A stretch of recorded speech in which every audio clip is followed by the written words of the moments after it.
Selamat pagi untuk kita semua.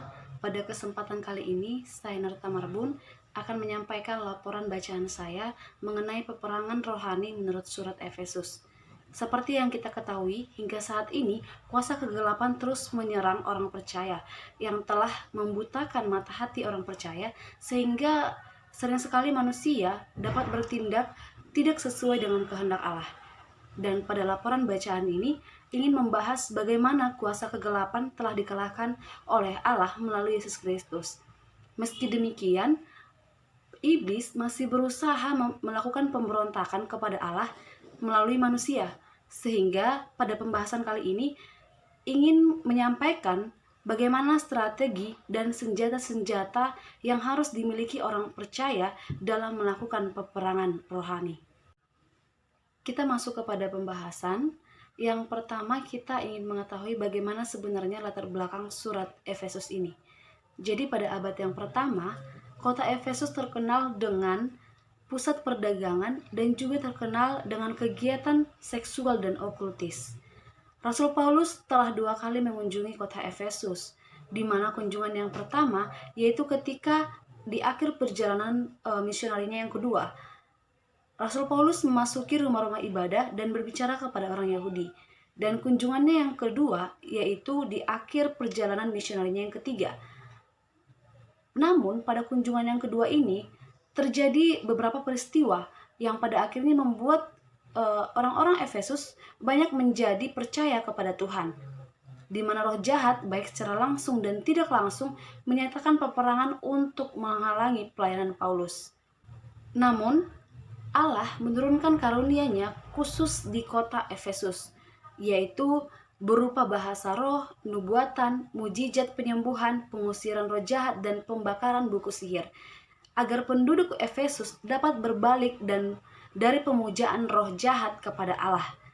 Sebelum Paulus meninggalkan kota Efesus ini, ia mendirikan gereja di kota Efesus yang menjadi gembala di antara jemaat Efesus selama dari 2 tahun. Kepergian Paulus ini membuat kekhawatiran kepada jemaat Efesus. Mereka mengkhawatirkan bila mana nanti ada serangan balik dari kuasa gelap itu sendiri. Sehingga melihat hal ini, Paulus mengirimkan suratnya kepada jemaat Efesus untuk menguatkan mereka agar tetap kuat dalam iman, karena Kristus telah memenangkan kuasa kegelapan itu, serta mengajarkan jemaat itu bagaimana sebenarnya model dan makna kehidupan yang memperlihatkan peperangan rohani setiap hari. Inilah yang menjadi surat Efesus merupakan salah satu surat yang paling komprehensif dalam membahas tema peperangan rohani. Berikutnya kita ingin melihat bagaimana pengajaran dari surat Efesus ini mengenai peperangan rohani. Jadi dalam surat Efesus terdapat konsep peperangan rohani yang disusun dalam 3 dimensi, yaitu dimensi yang pertama berhubungan dengan fakta sejarah bagaimana kemenangan Yesus Kristus atas kuasa kegelapan seperti yang telah ditulis dalam Efesus 1 ayat 18 sampai 21. Dan dari keempat ayat ini jika ditelusuri terdapat keunggulan kuasa Allah yang harus dipakai oleh orang percaya dalam melakukan peperangan rohani. Yang pertama kita melihat adanya pengharapan.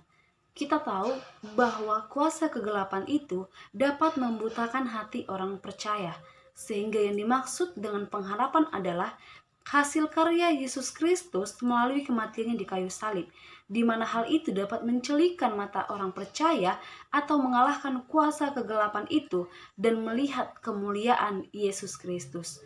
Yang kedua yaitu kita melihat adanya kemuliaan, yang dimana kemuliaan yang dimaksud di sini adalah merupakan kebahagiaan atau berkat yang menjadi sebuah jaminan bagi orang percaya yang telah dapat memenangkan peperangan rohaninya. Yang ketiga adanya kedahsyatan kuasa Allah. Pada ayat ini ada sebuah kekuatan, kemampuan, dan kapabilitas yang luar biasa, agung, dan maha dahsyat yang dimiliki oleh Allah. Sehingga Allah telah mengalahkan kekuatan kuasa gelap itu. Dimensi yang kedua itu berbicara tentang aplikasi kehidupan baru untuk membuktikan bahwa adanya pandangan dunia yang telah diselamatkan oleh Yesus Kristus seperti yang telah dituliskan oleh Efesus 2 ayat 1 sampai 10. Di sini Rasul Paulus ingin menjelaskan bagaimana kehidupan manusia yang belum diselamatkan, yaitu hidup menurut konsep dunia dan zaman ini, di mana berada dalam kuasa kegelapan, sehingga tidak memperdulikan Allah, bahkan nilai-nilai kehidupan kekal dan juga surgawi.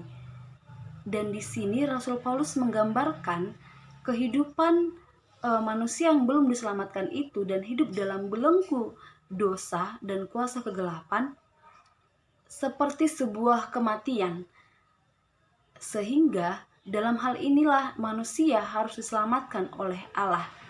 Namun Paulus juga menjelaskan bahwa keselamatan itu dan kemerdekaan itu bukanlah hasil dari manusia itu sendiri, melainkan karena kasih karunia Allah melalui Yesus Kristus yang telah mati dan dibangkitkan.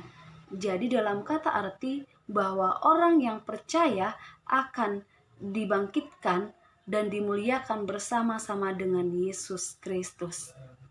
Dan Rasul Paulus juga ingin mengatakan bahwa kelepasan orang percaya dari pandangan dunia adalah karya Yesus Kristus.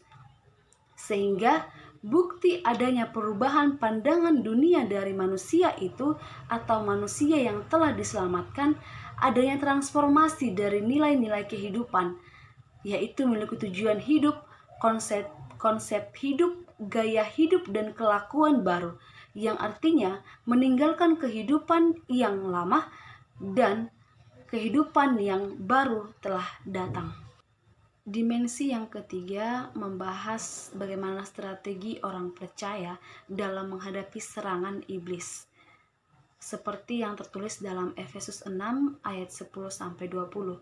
Strategi yang pertama adalah orang percaya harus mengenal identitas dari musuhnya, yang dimana iblis memiliki berbagai macam kuasa kegelapan seperti pemerintah-pemerintah, penguasa-penguasa, penghulu-penghulu dunia, roh jahat, bahkan si jahat.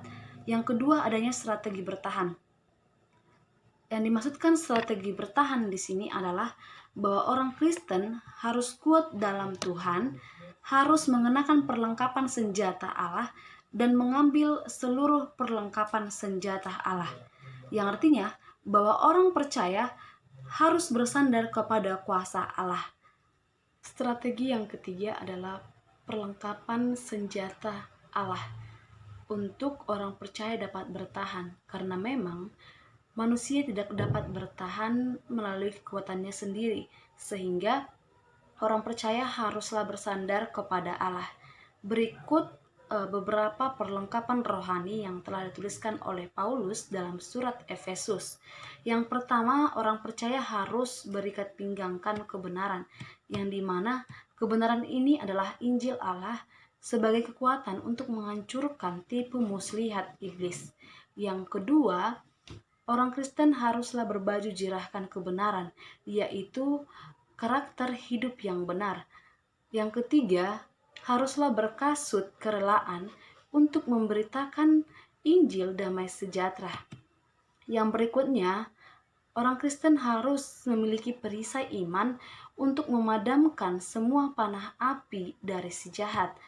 Yang berikutnya, adanya ketopong keselamatan, yaitu memberikan kepastian bahwa orang percaya akan diselamatkan melalui kematian, kebangkitan, dan kemuliaan bersama-sama di dalam Yesus Kristus. Dan yang terakhir, orang percaya harus memiliki pedang roh, yakni firman Allah. Seperti yang telah dijelaskan bahwa firman Allah menjadi kekuatan untuk menghancurkan tipu muslihat iblis seperti yang telah dilakukan oleh Yesus dalam Matius 4 ayat 1-11.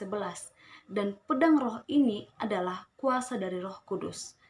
Inilah keenam dari perlengkapan senjata Allah yang telah dituliskan oleh Paulus.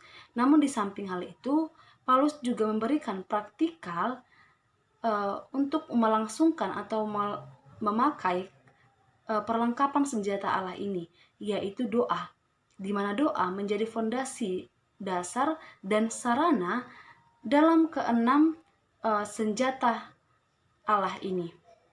Dan doa memiliki dua keistimewaan, yaitu di mana doa dengan intensitas tinggi, yang artinya berdoa setiap saat, dan doa di dalam roh.